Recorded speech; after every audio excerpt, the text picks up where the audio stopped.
For today's lesson, we're going to take a look at the man who, in some ways you could say, made the Great Awakening. I mean, obviously he didn't actually make it. This was a divine intervention throughout history, as all of history is. But George Whitefield, the character we're looking at today, is really the most famous of all of the pastors. He's right up there with a man like John Wesley and Charles Wesley and Samuel Wesley, those famous brothers who were also around this day and at this time. But Whitefield leaves his mark and is the one who probably affects more than anyone else.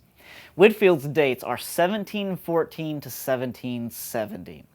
And Whitefield himself was known by his nickname. He was called the Grand Itinerant. He was an Englishman who spent 2 years of his life, for example, on the oceans, traveling back and forth between Europe and the American colonies, and spent most of his time on the road pastoring to different crowds or different small groups of people every single day of his life. He was an itinerant. He was someone who went from place to place to place. Now, Whitefield himself grew up in the small town of Gloucester, England, and his parents were essentially tavern keepers. And when Whitefield was only 2 years old, he lost his father. His father died.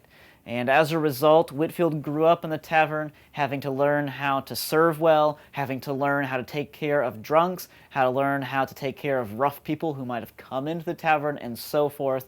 And he wasn't really interested in spiritual things. In fact, there's a famous story told about Whitefield, a famous little anecdote. The story goes that a pastor in the probably local cathedral somewhere there in Gloucester was giving a sermon. And Whitefield, as a young boy, took a pot and a stick, and he just ran around the cathedral or ran around the church banging and shouting as loud and as obnoxiously as he could, which of course is rather funny. Well, the pastor came out during the middle of the sermon. And you would probably imagine the pastor would grab him by the neck and chide him or beat him or threaten to kill him, something along those lines. But the pastor did something very surprising. He simply addressed him, probably called him George, and he said, "I cannot wait to see what you will be like when God takes that passion and that voice that you have and uses it for His purposes." We don't know exactly how that affected Whitefield at the time, but we do know that it probably left an impression upon him. Eventually, Whitefield did go to school. He went to a little local school called St. Mary's at the local church there. And what we know about Whitefield is he neglected almost all of his studies. He really wasn't interested in anything that was academic. There was only one subject that he liked, and that was drama. In fact, drama and the ability for him to act and the ability for him to project his voice and to be able to convince people that whatever he was saying was true and beautiful and good, that was something that he loved, and it was something he was naturally gifted at. It's kind of curious. Whatever you're naturally good at, even if you don't use it well, it's usually a sign of what you're called to do eventually. And this, of course, would be a sign of what Whitefield would be called to do eventually as an incredible pastor. Well, he grew up in the tavern all the same, paid very little attention to his studies, but he must have gained enough because when he was much older, around the time he was a teenager, somewhere in those years, he had a friend that he'd grown up with who had gone on to Oxford stop in the tavern for a meal. And when the friend told him about Oxford, Whitefield and his mother both had this conviction that that was what he was supposed to do. So Whitefield left behind the whole life of being a tavern keeper, and he went to one of the most prestigious universities in the land. It was there at Oxford, as he worked his way through, he didn't have enough money to just pay for things like most students in Oxford did. He had to actually wait upon wealthier students in the dining hall to make his funds, which probably caused him to be very humble. But it's during this time that Whitefield really has a renewed faith, that really becomes very seriously minded about spiritual things, but not necessarily in a good way. Let me explain. It's during this time that he met the Wesley brothers, and they decided they would essentially start a little Christian club. They called it the Holy Club. And basically, to be a member of the Holy Club, you just had to be a really good Christian. It's kind of like a bunch of Pharisees, basically. In fact, let me read to you an excerpt from this time in Whitefield's life. He's left behind for us incredible journals. This is the author who wrote about Whitefield, quoting about him. Whitefield has left us an account of the austerities which from time to time he practiced during his days at the Holy Club. He said, "I began to leave off eating fruits and such like. fruits were too sweet. Basically, it was too much of an indulgence for him to eat his apple. I always chose the worst sort of food. So whenever he would go through the dining hall line, he essentially would choose the food that he thought would be the worst tasting, because that was how he was going to punish himself and make himself holy. My apparel was mean. That means his clothing was ugly. I wore a patched gown and dirty shoes. For a long while, he regularly fasted twice a week for 36 hours each time. And I fasted myself, he says, almost to death all the 40 days of Lent. He deliberately exposed himself to the cold till, quote, part of one of my hands was quite black. My continued abstinence so emaciated my body that I could scarcely even creep upstairs. In his weakened state, he became subject to terrifying hallucinations. Whole days and weeks have I spent, he said, in lying prostrate on the ground, writhing under satanic torments. At last, his condition grew so serious that his tutor was alarmed and called a physician. In other words, Whitefield was so determined to save himself by not eating, by not wearing proper clothes, and by exposing himself to the cold that he almost killed himself. In other words, you can't earn your salvation. There's no amount of work you can do to earn it.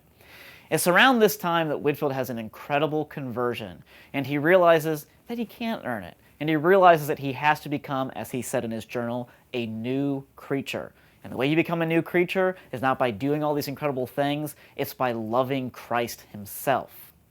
Well, from this point onward, Whitefield realizes that he might be called to some form of ministry, and so along with the Wesleys, he begins to minister to prisoners, particularly in places like the city of London, which had huge prisons filled with people who often were in jail because they couldn't pay their debts. Whitefield had that beginning, and he realized that he was probably being called to be a pastor, but he also had a fear.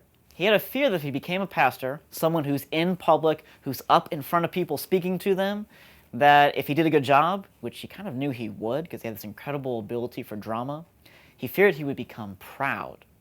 And so he resisted it as long as he could, until eventually he realized that it was exactly what God had called him to. He became a pastor, he began to preach, and he was so popular as a pastor that he was often preaching 9 sermons a week at different churches throughout England. Usually when his coach would arrive in town, a mob would come to greet him because he had such a reputation as being this incredible and powerful and very inspiring speaker.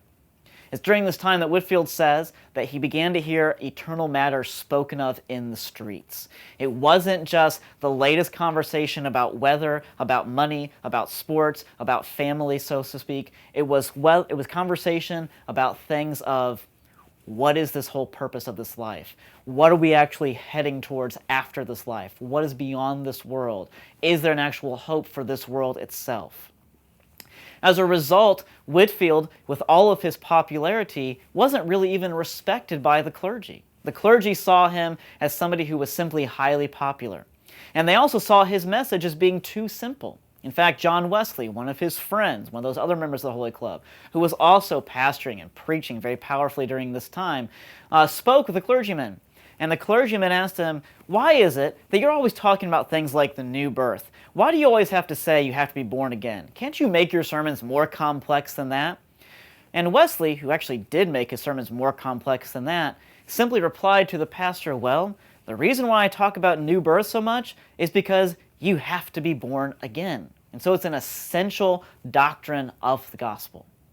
Well, Whitefield had an incredible passion for the lost. He had an incredible passion to use his sermons to build the actual kingdom. In fact, let me read to you an example of how he viewed his sermons and how he viewed this opportunity. He said, when a soul is turned to God, in other words, when someone actually hears the word of God and actually affects them, he said, every day is a Sabbath. Every meal is a spiritual refreshment, and every sentence he speaks should be a sermon. Whether he stays abroad or at home, whether he is on the exchange or locked up in a closet, he can say, "O God, thou art my God." In other words, Whitefield saw that he had very specific opportunities to impact people and to impact the culture.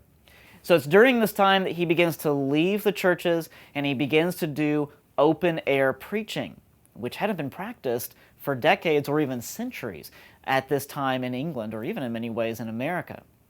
So he begins to preach to a bunch of coal miners initially at a place called Kingswood Hill.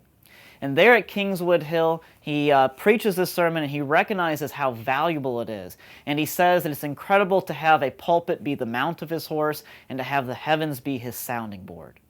Over time, he was so gifted that he regularly attracted crowds of 10,000 listeners.